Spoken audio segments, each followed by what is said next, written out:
નમસ્કાર વિદ્યાર્થી મિત્રો, શાસ્ત્રી હાઈસ્કૂલ અને શ્રી બીબી પટેલ ઉચ્ચતર માધ્યમિક શાળા કુકરવાડા આપનું હાર્દિક સ્વાગત કરે છે. મિત્રો, આજે આપણે ધોરણ 9 વિજ્ઞાનમાં પ્રકરણ નંબર 6 પેશીઓનો અભ્યાસ કરીશું. મિત્રો, સૌથી પહેલાં આપણે એકકોષીય અને બહુકોષીય સજીવોમાં વિવિધ કાર્યો કેવી રીતે થાય છે તેને સમજવાનો પ્રયત્ન કરીશું. તો એકકોષીય સજીવોમાં એક જ કોષ પાયાના બધા જ કાર્યો કરે છે. ઉદાહરણ તરીકે અમીબા. અમીબામાં એક જ કોષ દ્વારા ગતિશીલતા, ખોરાકનું અંતઃગ્રહણ અને શ્વસન વાયુઓનો વિનિમય તેમજ શ્વસન અને ઉત્સર્જન જેવા કાર્યો થાય છે. બહુકોષીય સજીવોમાં કોષો લાખો કરોડોની સંખ્યામાં હોય છે. તેમાં પ્રત્યેક વિશિષ્ટ કાર્ય ભિન્ન કોષોના સમૂહ દ્વારા થાય છે. આ કોષ સમૂહ નિયત કાર્ય પૂર્ણ ક્ષમતાથી કરે છે. ઉદાહરણ તરીકે મનુષ્યમાં સ્નાયુ કોષો સંકોચન અને શિથિલનને લીધે હલનચલન દર્શાવે છે. ચેતાકોષો સંવેદનાનું વહન કરે છે, સંદેશાઓનું વહન કરે છે. રુધિરના પ્રવાહ દ્વારા શ્વસન વાયુઓ, ખોરાક, અંતઃસ્ત્રાવો અને નકામા દ્રવ્યોનું વહન થાય છે. વનસ્પતિઓમાં ખોરાક અને પાણીનું વહન વાહક પેશીઓ દ્વારા એક ભાગમાંથી અન્ય ભાગોમાં થાય છે. આથી બહુકોષી સજીવોમાં શ્રમ વિભાજન એટલે કે કાર્ય વહેંચણી માટે પેશી, અંગતંત્રો ઉદ્વિકાસ પામે છે. મિત્રો, હવે આપણે પેશીની વાત કરીશું. શરીરમાં એક નિશ્ચિત સ્થાનમાં એક નિશ્ચિત કાર્ય કરતા એક વિશિષ્ટ કોષોના સમૂહને પેશી તરીકે ઓળખવામાં આવે છે. પેશી વધારે કાર્યક્ષમતાથી કાર્ય કરવા માટે એક વિશિષ્ટ ક્રમમાં વ્યવસ્થિત રીતે ગોઠવાયેલી હોય છે. પેશીના ઉદાહરણ જોઈએ તો રુધિર, અન્નવાહક, સ્નાયુ વગેરે. મિત્રો, હવે આપણે વનસ્પતિઓ અને પ્રાણીઓના કાર્યો અને પેશી આયોજનની તુલના જોઈશું. તો સૌથી પહેલાં આપણે વનસ્પતિની વાત કરીશું. તો વનસ્પતિઓ ગતિ કરતી નથી, તેઓ એક જ સ્થાને સ્થાપિત હોય છે. તેમની મોટાભાગની પેશીઓ આધાર અને સંરચનાકીય મજબૂતાઈ માટે મૃત હોય છે. પ્રાણીઓની તુલનામાં ઓછી ઉર્જા વાપરે છે. વનસ્પતિઓની વૃદ્ધિ કેટલાક પ્રદેશો કે ક્ષેત્રો સુધી સીમિત હોય છે. વનસ્પતિઓમાં વર્ધમાન અને અવર્ધમાન પ્રદેશોની નિશ્ચિતતા હોય છે. વનસ્પતિઓ સ્થાયી હોવાથી પ્રચલન માટે કોઈ અનુકૂલનની આવશ્યકતા નથી. હવે આપણે પ્રાણીઓની વાત કરીએ તો પ્રાણીઓ આહાર, પ્રજનન અને રહેઠાણ માટે વિચરણ કરે છે. તેમની મોટાભાગની પેશીઓ જીવંત હોય છે. વનસ્પતિઓની તુલનામાં તેઓ વધુ ઉર્જા વાપરે છે. પ્રાણીઓમાં કોષીય વૃદ્ધિ મોટે ભાગે સમાન હોય છે. પ્રાણીઓમાં વર્ધમાન અને અવર્ધમાન પ્રદેશોની કોઈ નિશ્ચિતતા હોતી નથી. પ્રાણીઓ પ્રચલન માટે અંગતંત્રોમાં વિકાસના હેતુ માટે વિભિન્ન પ્રકારનું અનુકૂલન ધરાવે છે.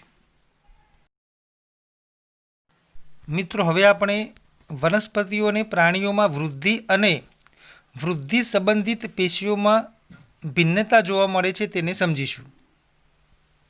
તો વનસ્પતિઓની વૃદ્ધિ કેટલાક પ્રદેશો કે ક્ષેત્રો સુધી સીમિત રહે છે, જ્યારે પ્રાણીઓમાં આવી પ્રદેશોની સીમિતતા હોતી નથી. વનસ્પતિઓમાં કેટલીક પેશીઓ જીવંત પર્યંત વિભાજન પામતી રહે છે. આ પેશીઓ વનસ્પતિના કેટલાક વિસ્તારો સુધી સીમિત હોય છે. પેશીઓની વિભાજન ક્ષમતાને આધારે વનસ્પતિઓ વર્ધનશીલ અને સ્થાયી પેશી તરીકે વર્ગીકૃત કરવામાં આવે છે. પ્રાણીઓમાં કોષીય વૃદ્ધિ મોટે ભાગે સમાન રીતે થાય છે. આથી પ્રાણીઓમાં વર્ધમાન અને અવર્ધમાન પ્રદેશોની નિશ્ચિતતા હોતી નથી.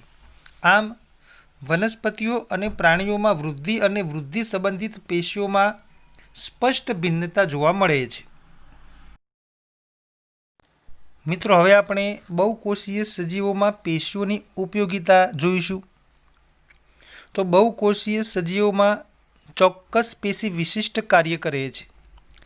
દાખલા તરીકે સ્નાયુ કોષો સંકોચન અને શિથિલન દ્વારા હલનચલન કરે છે.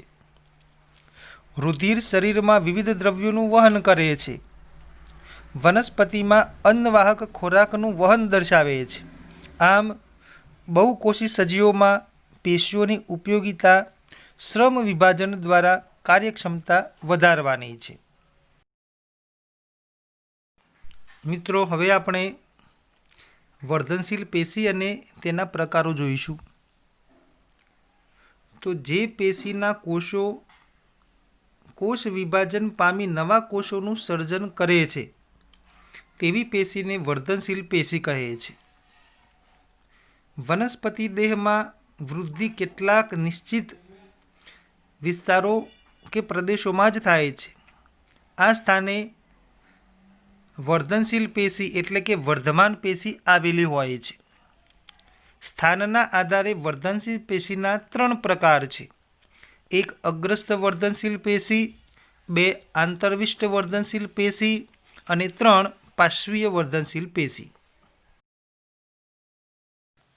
અગ્રસ્થ વર્ધનશીલ પેશીનું સ્થાન મૂળની ટોચ એટલે કે મૂલાગ્ર અને પ્રકાંડની ટોચ એટલે કે પ્રરોહાગ્રના ભાગે તે જોવા મળે છે. તેનું કાર્ય નવા કોષોના સર્જન દ્વારા મૂળ અને પ્રકાંડની લંબાઈમાં વધારો કરે છે. નંબર 2 આંતરવિષ્ટ વર્ધનશીલ પેશી. તો તેનું સ્થાન આંતરગ્રાહ્ય સ્થાને 2 સ્થાયી પેશીની વચ્ચે ડાળીઓની આંતરગાંઠની બંને તરફ અને પર્ણોના તલ પ્રદેશમાં જોવા મળે છે. તેનું કાર્ય આંતરગાંઠો વચ્ચેનું અંતર વધારે છે. નંબર 3 પાર્શ્વીય વર્ધનશીલ પેશી. તો તેનું સ્થાન દ્વિદળી વનસ્પતિ અંગો મૂળ પ્રકાંડના પરિઘીય વિસ્તારમાં જોવા મળે છે. તેનું કાર્ય મૂળ અને પ્રકાંડની પરિઘીય વૃદ્ધિ વધારે છે. હવે આપણે વર્ધનશીલ પેશીના લક્ષણોની વાત કરીએ. તો આ પેશીના કોષો ખૂબ જ સક્રિય હોય છે. કોષો સ્પષ્ટ કોષ કેન્દ્ર અને વધારે ઘટ્ટ કોષ રસ ધરાવે છે. કોષો સેલ્યુલોઝ યુક્ત પાતળી કોષ દિવાલ ધરાવે છે. કોષો રસધાની ધરાવતા નથી. મિત્રો, અહીં આકૃતિમાં વનસ્પતિ દેહમાં વર્ધનશીલ પેશીનું સ્થાન દર્શાવેલું છે. આપણે તેમાં જોઈ શકીએ છીએ કે મૂળની ટોચના ભાગે અગ્રસ્થ વર્ધનશીલ પેશી આવેલી છે. આંતરગાંઠ પ્રદેશોની અંદર આંતરવિષ્ટ વર્ધનશીલ પેશી જોવા મળે છે. જ્યારે વનસ્પતિમાં પાર્શ્વીય બાજુએ એટલે કે મૂળ અને પ્રકાંડના પરિઘીય વિસ્તારમાં પાર્શ્વીય વર્ધનશીલ પેશી જોવા મળે છે. મિત્રો, અહીં આકૃતિમાં વનસ્પતિના પ્રકાંડનો ભેદ દર્શાવેલો છે. જેમાં પ્રકાંડની અંદર જોવા મળતા જુદા જુદા ભાગો જેવા કે અધિસ્તર, અધસ્તર, બાહ્યક, અંતઃસ્તર, પરિચક્ર, અન્નવાહક, મજ્જાકિરણ, જલવાહક, વાહિપુલ, પ્રકાંડરોમ, શ્લેષ્મનલિકા અને ક્યુટિકલનું આવરણ આપણને સ્પષ્ટ દેખાય છે. મિત્રો, હવે આપણે વનસ્પતિમાં સ્થાયી પેશીનું નિર્માણ કેવી રીતે થાય છે તેની વાત કરીએ.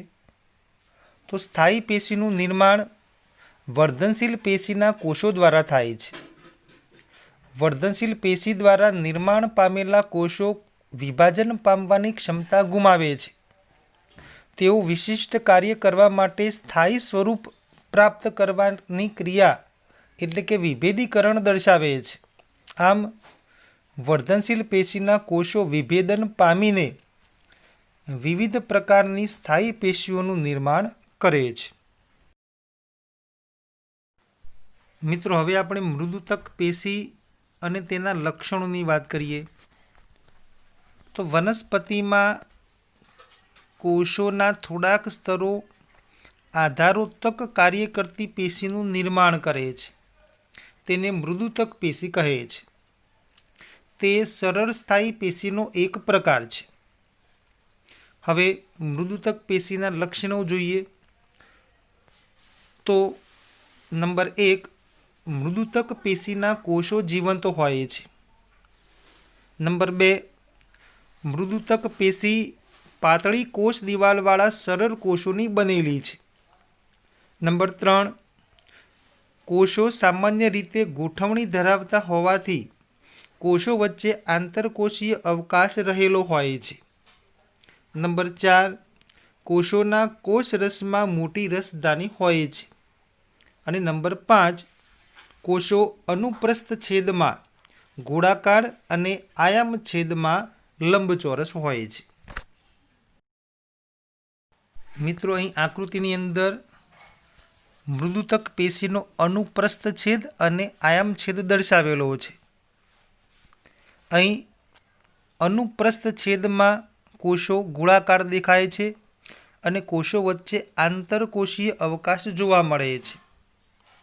જ્યારે મૃદુતક પેશીના આયામ છેદમાં કોષો લંબચોરસ જોવા મળે છે.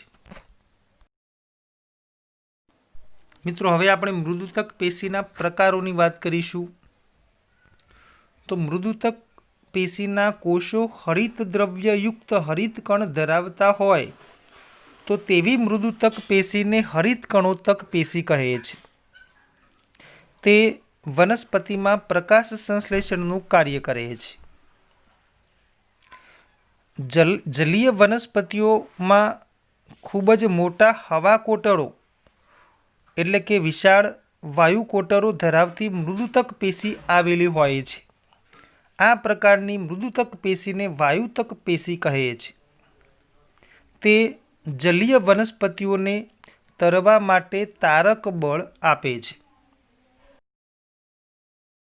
મિત્રો, હવે આપણે મૃદુતક પેશીના કાર્યો જોઈશું તો તે ખોરાકનો સંગ્રહ અને ઉત્પાદન કરવાનું કાર્ય કરે છે. તે અન્ય પેશીઓ વચ્ચે રહી પૂરણ પેશી તરીકે આધાર આપવાનું કાર્ય કરે છે. તે પોષક દ્રવ્યો અને પાણીનો સંગ્રહ પણ કરે છે. તે વનસ્પતિના અંગોનું આધારોત્તક રચે છે.